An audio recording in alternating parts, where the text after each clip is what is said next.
Hello everyone, welcome to Nathan Talks Sports. And I'll be going over my NCAA tournament bracket, but first, this needs to go first. Tyreek Hill. He's been traded from the Chiefs to the Dolphins. Dolphins get Hill, the Chiefs get a first, a second, 2 fourths, and a sixth for a 28-year-old speedy wide receiver. He's an outstanding wide receiver, but I think that's a bit too much for any receiver, and especially one that's 28 and so speed reliant. But Dolphins are in win now mode. Mike McDaniel has no excuse not to make the playoffs with his talent increases. Tua has the deep threat he desperately needs. And Dolphins were red hot toward the end of the season. Dolphins have to make the playoffs. All right, to the NCAA tournament. All right, my bracket didn't go so well. Iowa lost to Richmond, Final Four pick of mine. Kentucky lost to St. Peter's, my championship pick. I was like, fuck off, you know. That's what makes March great, though. All right, let's go game by game. First four. Double OT thriller between Notre Dame and Rutgers. Notre Dame, 89, Rutgers, 87. Paul Atkinson, game-winning layup in the double overtime. 13-15 for 26 points. Fantastic day for him. So for about a 4-minute stretch between the end of regulation and the first overtime, just 3 points were scored, which kind of dulled it a bit, but added to the drama as well. Because it really felt next shot wins for a while. First overtime, last 51 seconds, 3 lead changes and a tie. Ron Harper, huge 3. Knights up 1. Cormac Ryan gives Notre Dame the lead back. And Paul McCauley, huge 3 with 10 seconds left. Rutgers up 2, and then Blake Wesley, game-tying shot with no time left in overtime. Double OT. Later, second overtime, Ron Atkinson, huge 3 to tie it up, but it was midnight on St. Patrick's Day. So it's time for Notre Dame to win it with an Atkinson layup. Some things just seem destined. Top games, Richmond 67, Iowa 63. Thrilling back and forth affair. Very enjoyable to watch. Richmond was up 8 with about 6 minutes left. Iowa clawed their way back but couldn't tie it, and a very disappointing tournament for Fran McCaffrey's boys. New Mexico State 70, UConn 63. Another back and forth 12-5 upside. UConn was down 11 early in the second half. But Teddy Allen became a March Madness hero, helping New Mexico State pull away and shock UConn. Getting that NCAA tournament when they almost had in 2019, when they almost beat Auburn in a 12-5. By the way, Auburn made the Final Four that year. So I wasn't crazy picking a 5 seed to go to the Final Four, because it happens. More often than you think. I remember Butler and Michigan State with 5 seeds as well, so remembering that Auburn team made me feel better. All right. St. Peter's 85, Kentucky 79 in overtime. This was always close. The biggest margin was the final margin, which is very rare for a game this close. Kentucky missed 6 free throws in overtime, 4 by Oscar Tshiebwe, the likely Wooden Award winner. And St. Peter's pulled the upset. Darryl Banks, 27, including 7 in the overtime period. And Doug Etter, 20 off the bench. That will always be his career highlight, I believe. What an upset for them, and I'm going to talk more about the St. Peter's later. UCLA 57, Akron 53. Akron had a 7-point lead with about 6 minutes left, but Tiger Campbell, 3 straight shots after starting 1 of 8, showing perseverance, keep UCLA's hopes of back-to-back Final Fours alive. Experience matters in the big dance, and they showed it there. If UCLA was in that situation last year, I'm not sure if they would have pulled it out. Akron only had 2 of their last 11 shots, and no upset for them. Murray State 92, San Francisco 87. 2 great mid-majors fighting it out. San Fran, first NCAA appearance since 98. 1 game, but it was a classic. Murray State led by 8 with 2 minutes left, but San Fran said, nope, we're not dying quietly. we're going to tie this game. We're going to overtime. Jamari Boye, huge three, tied at 73. 13 of his 36 in the last 2 minutes in overtime. Jordan Skipper Brown and KJ Williams pulled it out for the Racers in OT, but great memories for San Francisco. And Murray State moves on. They move to 31-2. What a fantastic season for them. Miami 68, USC 66. This one seemed over. Miami was up 7 with 44 seconds left, but USC did not give in.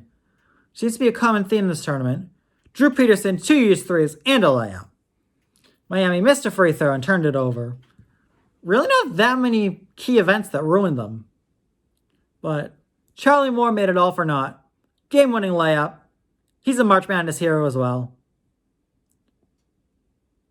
Correction, not a layup. Fouled on a layup. Why do I keep saying game-winning layup? All right, I'm human, not a perfect person. All right. Charlie Moore was fouled and made 2 free throws to win it for Miami. Illinois 54. Chattanooga 53. Things were dire early for Illinois. 9 minutes in, Mocs up 20-6. Large part because they were taking Kofi Coburn completely out of the game. But he was getting the Mocs big men in foul trouble, and Illinois cut it to 4 by the end of the half. And Coburn still had 17 points and 13 boards after that awful first half. Mocs were up 5 with 6 minutes to go, but 1 field goal after that, and Alonzo Plummer, 2 free throws, gave the Illini the win. Malachi Smith almost won it for the Mocs, but 2 missed shots at the rim. And Illinois moves on. Iowa State 59, LSU 54. LSU fired Will Wade for NCAA violations, which LSU is going to get hammered, and their football program is going to get hammered too. They're going to have a whole bunch of trophies stripped. That ACC title, that's getting stripped from 2019. Well, Will Wade was suspended the day before the title. That regular season title, that is certainly getting stripped. And LSU football is getting some shit stripped too. Their SC football title, that might get stripped.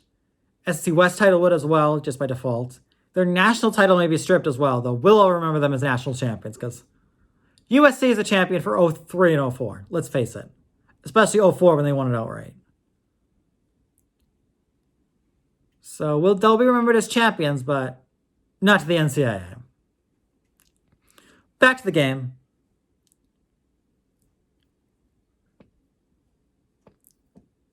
Sporadic scoring, but when it happened in bunches.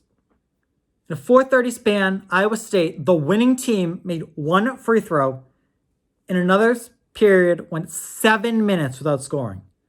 So in a combined 11.5 minutes of the game, the winning team scored 1 point. That is insane. Wow. Iowa State was still up 5 at the half after all those stretches. And Tyrese Hunter, 2 used threes, put the game away. And Iowa State moves on. Quad 1 wins matter. They had 9 during the regular season. Michigan State 74, Davidson 73. Tom Izzo in March, you can never doubt him. Davidson was close the whole way, but Joey Hauser would not let the Wildcats win it. Spartans move on Hauser's 27 points, 4 huge free throws in the last minute to help them hang on. Coach K and Izzo met one more time. UNC 93, Baylor 86. Probably the best game of the tournament so far. UNC was up 25 well over halfway through the second half, but Baylor came back with very poor refereeing. Brady Manick was thrown out for a bullshit flagrant 2. Probably should have been a common foul, maybe an F1. But Baylor got poor decisions against them as well. Not as many as UNC, but Baylor won a huge 3 and one by James and Kijo with 15 seconds left to tie it. Hubert Davis called timeout in a horrific possession. RJ Davis missed a deep 3 when they had a much better shot. Could have gone to the rim, could have taken a mid-range jumper, could have gotten a layup, could have gotten a better 3. I believe UNC had another timeout as well, so they could have redrawn up the play. It was awful. I thought UNC was done. I was like, Baylor's winning this. 99.99999% chance. But no, UNC showed their character, won in overtime. RJ Davis scored 30. Armando Bacot, 15 points, 16 boards. Huge statement win for UNC in their late season role. St. Peter's 70, Murray State 60. Not a game in doubt, but got to talk about St. Peter's some more. Peacocks, Sweet 16, 15-16, just the third team ever to be a 15 seed into the Sweet 16, along with Dunk City FGCU in 2013 and Oral Roberts last year. That shows it's becoming more common, maybe, that this wouldn't be so shocking, but they won two non-conference games, yet they made the Sweet 16. They didn't even win the MAAC regular season. Insane. Arkansas 53, New Mexico State 48. Defensive battle. Teddy Allen scored just 12, not repeating his heroics, but Arkansas was tied or trailing for a decent portion of the second half. Up 2 with under a minute left. Arkansas scored 4 points in the first 11 and a half minutes of the second half. That's ridiculous. They won, by the way. One thing I've noticed in this tournament is you can go on long scoring droughts and still win. And Arkansas managed to hang on, and they could challenge the Zags. I'll get more into that later. Duke 85, Michigan State 76. This felt like the last game for Coach K for a while, but Duke came through, 1-1 for Coach K, and they'll be back in the Sweet 16. And if they beat Texas Tech, Coach K will have his 100th career NCAA tournament win. 5 plays in double figures for the Blue Devils. That balance could take them very far in this tournament. Arizona 85. Correction, one more game before that. Sorry. I'll get to that later. That was fantastic. Texas Tech 59, Notre Dame 53. Defensive slugfest. Both teams shot under 40%. Texas Tech, who won the game, had 3 players make multiple field goals in a full game. Notre Dame missed 4 shots and a free throw and turned it over after Tech led by just 1 in the last minute. All right, this is a crazy game. Arizona 85, TCU 80. Another 1 seed had to sweat it out. This shows that this tournament could have a very low seed winning it. 6 to 8 seed would not be shocking at all. This time the 1 seed pulled it out. Great way to end a fantastic first weekend. Back and forth affair. TCU was down 9 with 8 minutes left, but after an Arizona run, TCU went down 9 with 8 minutes left. Sorry, I got lost for a second. TCU was down 9 with 8 minutes left. Even after an Arizona run, it never felt over for me. TCU 12-0 run to go back up 3. Benedict Mathurin, huge game-tying 3. And then an insane sequence happened. Okay, this is the craziest thing of the whole tournament. TCU brought the ball up looking for a winner, and then it bobbled all over the ground. Arizona stripped it, and then bump, bump, bump. All right, then Arizona came up with the ball, and Dalen Terry went for a game-winning layup, but he decided to dunk it instead of layup, so it was too late and it didn't count. So it went to overtime, and I was like, TCU's going to win this. This is just karma for being stupid. It didn't matter, though. Christian Koloko, 28 points, 12 boards, and Benedict Mathurin, 30 and 8. The state regulation would not haunt the Wildcats, and they're continuing their run for a title, 85-80. All right, Tournament Challenge Second Chance. It's a very popular bracket pool. I'll do the link below. Sweet 16, Gonzaga over Arkansas. I almost picked Arkansas, but I went with the Zags because Razorbacks don't have that much size, and their inability to shoot the 3 will not make up for it. Duke over Texas Tech. I picked Duke over Texas Tech. I don't think Tech will keep up offensively. All right, UCLA over North Carolina. This is actually a Sweet 16 game I had the whole time, which makes me happy because my bracket is shit. UNC on a roll, but I feel like UCLA's size and experience will help the Bruins get to the Elite Eight. Purdue over St. Peter's. Cinderella run for St. Peter's, but it's going over. Purdue has so much talent, and 4 days off will stifle their momentum. Purdue to the Elite Eight. They're a threat to win the title. Arizona over Houston. Houston has what you want. Size, offense, defense, and experience, but I'm too traumatized after the free throws. Missing free throws for Kentucky. And Houston can't hit a free throw to save their lives. Arizona through. All right. Villanova over Michigan. Michigan is an extremely talented team, but Villanova is so good at taking care of the ball. They're going to do really well in a close game, and they're hitting their free throws as well. Connor Gillespie will take them through. Kansas over Providence. Kansas is extremely balanced, and I think their efficiency and balance will take them through. Miami over Iowa State. Charlie Moore takes over late. Canes win a close one to the Elite Eight. What a run for him, the sixth-year senior. Elite Eight, Duke over Gonzaga. Gonzaga is more talented, but Duke is deep and talented as well. And I think Coach K's emotions will take them through. They've already beaten the Zags so far this season as well, so it's not like they can't beat them. There's no fear here. Arizona over Villanova. This is a bad match for Nova. I said Nova has the edge in a close game, but this won't be close. Arizona sides will cause massive problems. Massive. Connor Gillespie will not be enough this time. Nova will have to shoot the lights out like 1985 against Georgetown style to have any chance, and that doesn't happen all the time. Teams don't shoot 79% very often. All right, Kansas over Miami. Kansas has here. Ochai Agbaji will be the guard to beat Charlie Moore and the Canes Cinderella run. Kansas will go to the Final Four. There will be no regional issues against double-digit seed this time. There will be no VCU. All right, forgot this one. UCLA over Purdue. UCLA is experienced, deep, balanced, and will put up points against this Purdue defense. Final Four. This should be a good one. UCLA over Duke. Duke is relative inexperienced with a fatal flaw against UCLA team that's been here before in a close Final Four game as the underdog. And with the whole team back, wanting revenge, they'll do it. To the title game, go the Bruins. Arizona over Kansas. This will be a great game, but Arizona sides will edge it out. All right, national title game. Here we go. Pac-12 battle. Arizona involved again. Just like the women's tournament last year against the team from Cali. The team from Cali will win again. UCLA over Arizona. This is revenge for UCLA. Finished second in the regular season and tournament to Arizona. Bruins have the size and talent to get their revenge. Have the edge and experience. Will live up to preseason expectations. And will become national champions. Women's tournament was very good the past few rounds.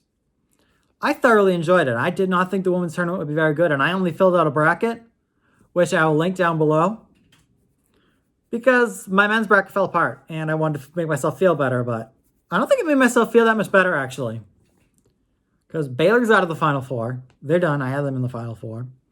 I still my champion in South Carolina and my runner-up in UConn, but yeah, LSU was out as well. I wanted to be a little gutsy. Didn't work out too well. They're out as well. South Carolina. Oh my God. Their defense is spectacular. 1 versus 16, especially in the women's, is supposed to be dramatic, but you're not supposed to hold a team to 4.5 points in a tournament game. My word, it was 44-4. Shellacking. It ended up being 79-21, and I think this next one against Miami was even more impressive. Gamecocks only scored 49 points. They were in control throughout, never in doubt. They were horrific offensively, which is a concern for them, but I'm not sure if that's much of a concern with this defense. Oh my God, that defense is suffocating. Holding an 8-9 matchup to 33? That's shocking.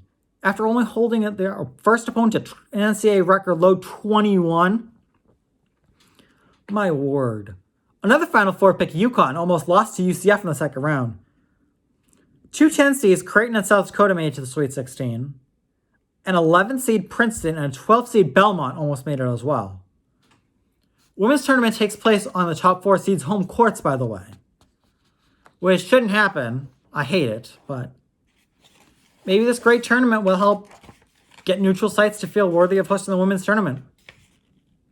Even in the first round, no 14 has ever beaten a 3 on the women's side. Jackson State and UT Arlington hung tough with LSU and Iowa State, almost winning. That's fantastic for the women's tournament. It deserves a lot more coverage. All right, MLB Free Agency, the lockout ended. I'll go over the playoffs first. Playoffs is now 12 teams. This is the perfect number, and I will link 2 articles down below that I wrote about the 12-team playoff. It's just fantastic. I think it will be seeded pretty much by record, and which is good. And once they realize 2 divisions, which is a very strong possibility, it'll be even better. There'll be a more balanced schedule as well, starting in 2023, which will help, especially since there's more wild cards and less reliance on division winners. And there'll be a universal DH as well. On to free agents. Carlos Correa. This is a very interesting one. 3 years, $105 million with the Twins. Opt-outs in each of the next 2 years. I thought Correa would get a ginormous deal, but he went for the short-term deal, get another bite at the apple with the lockout, and the luxury tax going up in the next couple of years. Very smart for both sides in this deal. He can get a huge contract without as many free agents, shortstops in the next 3 years, and the Twins have a player that could help them win the AL Central or get them back on wildcard consideration. Twins won the Central each of the past 2 years before the awful 2021. Alrighty.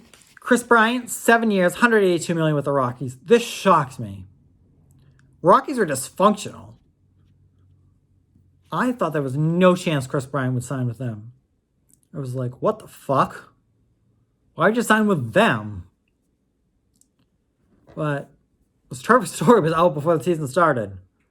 By the way, why did the Rockies not trade Story sometime during that season? It was a seller's market. Pretty much everyone was in some sort of contention. Rockies weren't. They said, fuck it, let's keep Story. Why? I don't know. You had your All-Star game already at the deadline. You didn't need Story for anything. The dysfunction is massive in that organization, and Chris Bryant is fucked. In terms of winning anyways. All right, Freddie Freeman, 6 years, $162 million deal with the Rockies. No, the Rockies, the Dodgers. Why do you say the Rockies? Freeman's smart. 6 years, $162 million with the Dodgers.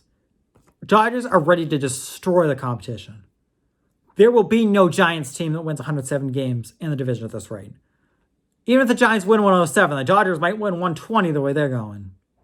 Merciless. This is why I want Todd Bowley to take over Chelsea. He's merciless.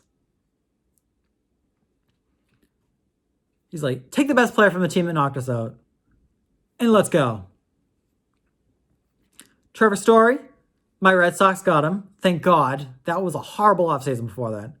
6 years, $140 million. We know of a great middle of the infield with him and Xander Bogaerts. I'm not sure who will take short and who will take second, but this is a great move. I believe it was Story at second base because just setting this precedent from A-Rod moving to third for Jeter. And I think we may get back to the playoffs now. I was getting scared for a moment. All right, Deshabn Watson to the Browns. He has 22 sexual assault allegations. He will not be tried in court as of now, as the grand jury declined to indict him. He still has civil suits out, but I'm going to take a different side of this then. Should he play with sexual assault allegations? Should the NFL suspend him or anything like that? I'm doing a pure risk assessment. I want to go rogue. The Browns are signing him to a 5-year fully guaranteed contract, even though he did not play the previous season, and he had to throw over 4,800 yards the season before with a very poor Texans team, which could be positive or negative in terms of whether this is worth it. $229 million of that is in the last 4 years alone. $80 million of the 230 is a signing bonus. So we'll have $16 million on a signing bonus every year. So $17 million in the first year. And about $53 million in each of the next 4 years. $53 million a year. Over 1/4 of the cap hit is going to be spent on one player who has not played in over a year. This could really hurt their chance of building an elite team, but Browns are in win now mode, and they are in a brutal division with the Ravens and the AFC champion Bengals. So they had to give it a try. If Deshabn Watson is charged with any crimes related to his allegations, that $53 million will not go to Watson, but will still, I believe, will still be dead money. Massive dead money. Franchise ruining dead money. Like I said, another terrible error for the Browns, but they're banking on Watson not having any charges against him. Which is more likely than not, and with 3/4 of the cap still to work with, they could get a decent team around him. This is boom or bust. But also, if Watson fails, Browns will not have their next 3 first-round picks because they traded them away. Normally, a 27, I believe, year old QB, that would be worth the money, but I don't think it's worth all this with Watson because of the risk. It's not a huge risk, but still a gigantic risk. All right, World Cup qualifiers, Usmnt. 3 enormous qualifying games will determine our World Cup fate. First one against Mexico at the Azteca. This is a bonus game for us. We're expected to lose this. We never win key games at the Azteca. I think we're going to lose this, but then win over Costa Rica or Panama would basically secure the World Cup spot and definitely secure an intercontinental playoff spot, which likely against New Zealand, which will be heavily favored in. 6 points would take us through. 5 points with the goal difference will virtually do it. 4 points is almost certainly enough. 3 will likely do. 1 or 2 would likely get us to the playoff, and 0 would knock us out. Our next 2 games after that will be against Panama at home, which I feel is a must-win for us, and Costa Rica. My prediction is we'll lose to Mexico, but we'll beat Panama at home, and Costa Rica's loss to Canada will take us automatically to the World Cup before another House of Horrors in San Jose, which that result will not matter. USA to the World Cup, making us feel so much better about our team.